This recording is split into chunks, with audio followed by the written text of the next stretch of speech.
మనం ఇప్పుడు ప్రిజ్మా 3D అనే ఒక యాప్లో ఉన్నాం. ఇది ప్లే స్టోర్లో ఉంటుంది. మీకు యానిమేషన్ మొబైల్లో చేయాలని ఇంట్రెస్ట్ ఉంటే చేసుకోండి.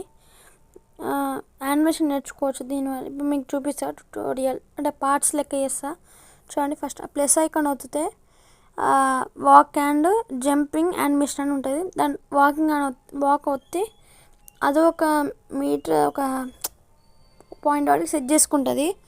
సెట్ చేసుకున్న మనం ప్లే బటన్ వత్తితే మన యానిమేషన్ క్యారెక్టర్ అనేది పోతూ ఉంటుంది. గ్రీన్ కలర్ యారో పైకి పోతుంది, అంటే దాన్ని పట్టుకొని పైకి అంటే పైకి పోతుంది. మళ్ళీ అట్లా రెడ్ బ్లూ ఉందా అట్లా అప్పుడు మీరు ఆ యారోస్ అన్నట్టు ఆ డైరెక్షన్ మూవ్ చేయడానికి ఆ క్యారెక్టర్ యూజ్ అవుతుంది. ఆ మ్యాప్ పాయింట్ అని ఉందా, చిన్న మ్యాప్ లెక్క పాయింట్ లేదా, ఆ పాయింట్ అనేది మనకి లెంత్ ఇంక్రీజ్ చేయడానికి, క్యారెక్టర్ వాక్ లెంత్ ఇంక్రీజ్ చేయడానికి పనిచేస్తుంది.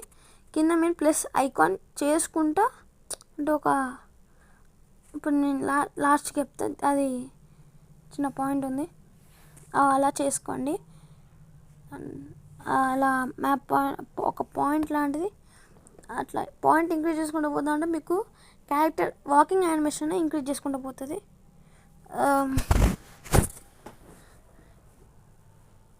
ఇలా ఉంటుంది. నెక్స్ట్ ఏంటిదంటే ఇప్పుడు మనం వాకింగ్ అండ్ జంపింగ్ యానిమేషన్ గురించి నేర్చుకున్నాం కదా.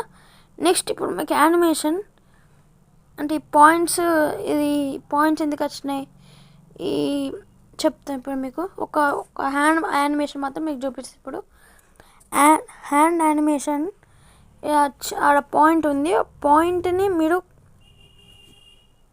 బ్యాక్గ్రౌండ్ నాయిస్ ఉంటుంది. ఆ పాయింట్ని మీరు ఇలా మూవ్ చేస్తారనుకోండి, కిందికి మూవ్ చేస్తారనుకోండి, ఆడ జాయింట్స్ మనకి బోన్స్ ఇట్లా ఇది animation structure, bone structure sorry. అలా మీరు దాన్ని పట్టుకొని ప్లస్ ఒక యాంగిల్లో పెట్టి ప్లస్ ఐకాన్ వత్తితే మళ్ళీ ఇంకొద్దిగా జరిపి ఇంకొక ప్లస్ ఐకాన్ వత్తి పెట్టిల్లనుకోండి మీకు ఆ మూవింగ్ యానిమేషన్ వస్తుంది. మీకు లాస్ట్ చూపిస్తాను నేను. అలా చేసుకోండి. కొద్దిగా మూవ్ చేసుకుంటా చూడండి. అలా మూవ్ ప్లస్ ఐకాన్ ఒత్తండి. ప్లస్ ఐకాన్ ఒత్తినాక మీకు యానిమేషన్ స్టార్ట్ అయిపోతుంది. ఎందుకంటే హ్యాండ్ యానిమేషన్ అయితే మీకు రెడీ అయిపోతుంది. నేను లాస్ట్కి చూపిస్తాను. ఈ షార్ట్ వీడియో కాబట్టి లెంత్ ఎక్కువ అవుతుందని స్పీడ్ చేసిన. మీకు అర్థం కాకపోతే మళ్ళీ ఒకసారి ఎక్స్ప్లెయిన్ చేస్తాను నెక్స్ట్ వీడియోలో.